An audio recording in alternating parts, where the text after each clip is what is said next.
Hey everyone, it's your favorite narrator from this part of Ohio, Brian Von VA. Today we're talking about your coolest character concepts. Leave them down in the comments below. I really want to play a mystery character, a drow sorcerer who wears a mask to keep their identity hidden from everyone because they're being hunted by the Church of Lolth after a serious crime they committed in the Underdark. It's likely they use the spells, invisibility, and greater invisibility a lot, and would be emotionally distant from the parties. The mystery being, who is under the mask? One of my future character ideas is a warlock in massive quotes, quote, based on Martina from Slayers. She has formed a pact with the Dark Lord, holy crap, I can't pronounce that, but Zol Malgustar, or whatever their non-Slayer's name will be, and vows to very vocally use their power to spread his dark glory. The patron doesn't actually exist, mind you, and she made them up because she's just a chuny edgelord. In reality, they might be a delusional sorcerer whose sheer bloody-minded determination made the universe throw its hands up and go, fine, whatever! Or they might be a cleric serving a god unknown to them who looked down from the heavens and went, "This is the funniest thing I've seen in 100 years! I'm sponsoring this!" A character that I'm really enjoying is my current character, Luna Sylvian. I went with her being a blade singer, so she can handle herself in melee, and with 16 strength and 16 intelligence, she can both work as a melee attacker and a ranged spellcaster. I'm really thinking of picking up Warcaster as well, so with her concentration spells, she'll get +4 to concentration saving throws and advantage on them, which really adds up. A character I've been looking forward to playing is Captain Godric Vanderbilt. He's an artillerist artificer that makes his cannon into a gun. This way, even without guns in the world, he can still technically have a pistol.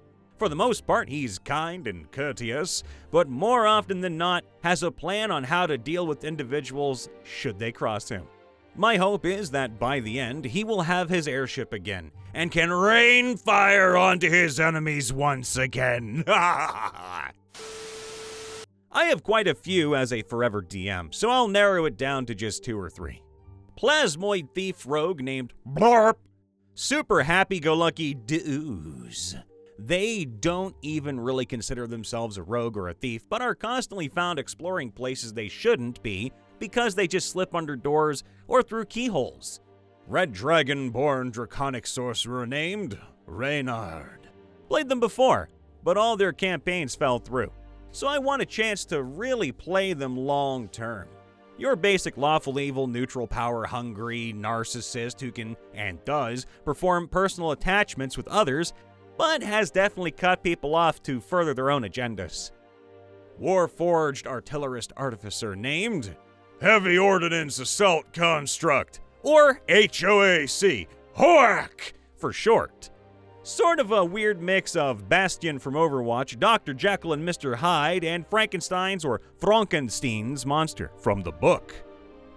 It's a mad scientist, but also grapples with their own mortality, quote, and has the moral compass bearing of an early 2000s GPS.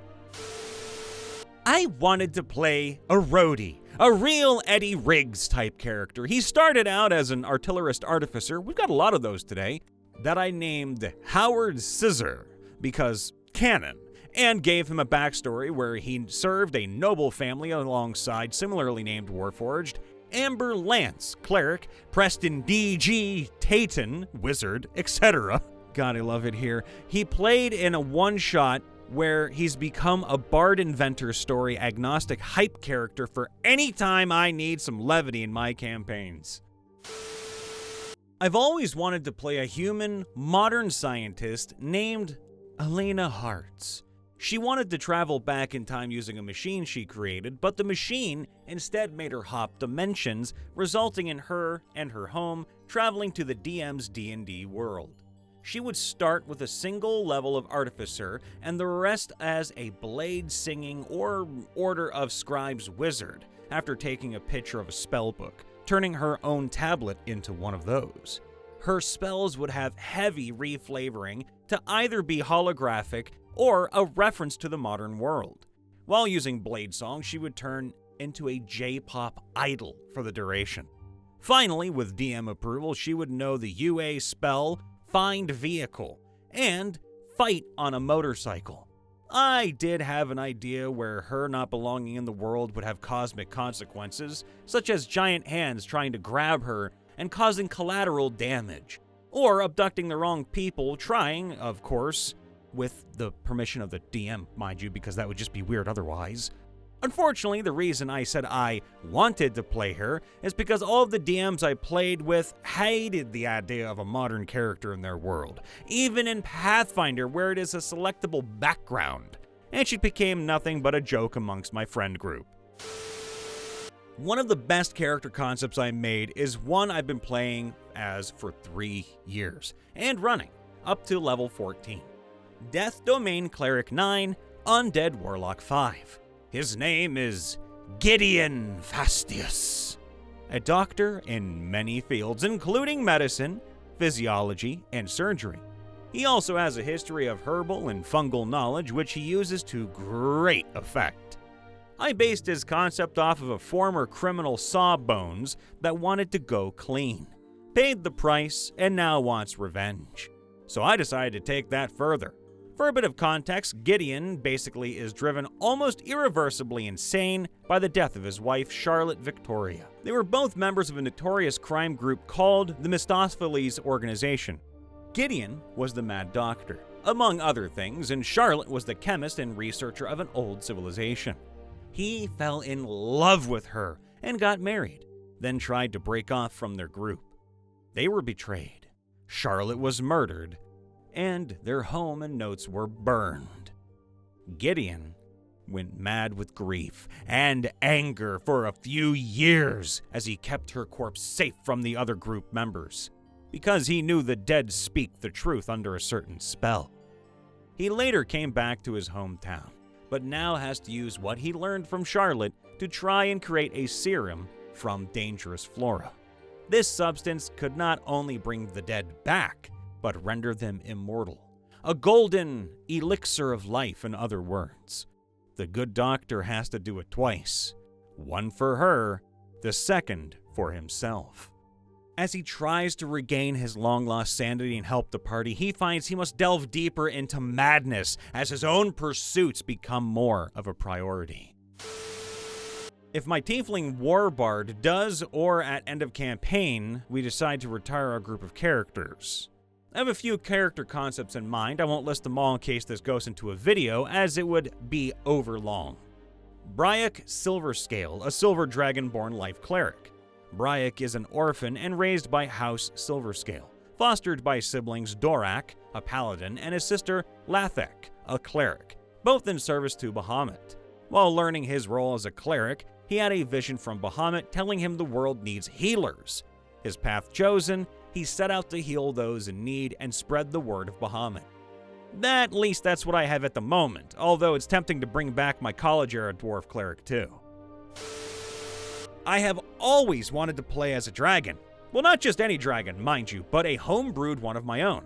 A gem metal or metal gem dragon, an amethyst silver amethyst dragon.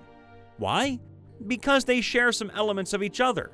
Cloud walking, underwater breathing, and shapeshifting, if I remember correctly, just to name the ones I can remember. Now I admit that my memory of the details may be incorrect. After all, it has been 20 or 30 something years since the concept came to mind. The other aspects that I like about my homebrew dragon, other than I use him in various fanfiction.net, huge grin, is that they are able to use both the lozenge grenade of the amethyst dragon and the hoar frost cone of cold from the silver dragon. Lozenge grenade, in my homebrew, works both as a standard lozenge grenade, as you do. However, there are variants. Flare grenade, frost grenade, shock flashbang grenade, dirty shrapnel grenade. You get the picture. Please note that this concept as their name, is mine, and it may not be used without permission nor consent. Thank you for reading. Humble bow, and have a good day. Oh, I got several relatively good concepts. My current character is a drow pirate who went to prison for 60 years and became a life cleric in that time to prove he's redeemed. The thing is, each ship he served on was destroyed, and he himself was blasted and beaten by a cleric, so he turned to the divine for that power. Another is a backup character I can't play because we don't have the books for this campaign. It's a shifter druid, only he's a were-raptor or some other form of dinosaur. The campaign is in Chult, so he would be seeking to be the master of dinosaurs, complete with dino skull mask, dinosaur bones dangling from his staff in a way that could rattle, and leather armor that he made from the skins of dinosaurs. Go full primal shaman vibe, yeah. Though, since that race isn't on our books, I might go more Indiana Jones and have a whip using rogue archaeologist, thief subclass for tomb raiding. Let's not forget other fun ideas, by the way. A magical girl hero who has an archfey patron, or a necromancer wizard who screwed up a transportation spell. A knight with a broken honor. Probably a human fighter with an unarmed fighting style using only a shield and nothing else. Imagine Captain America's fighting style. His story revolves around being the son of a general or honor guard from a small kingdom, raised among great and honorable warriors, with his father or master always demanding the utmost from him to become the perfect honor guard for the next king. But when a calamity struck, whether it be a monster or a civil war that attacked the castle, he fled. Now he finds himself in fighting rings in random cities, deliberately losing to profit from bets.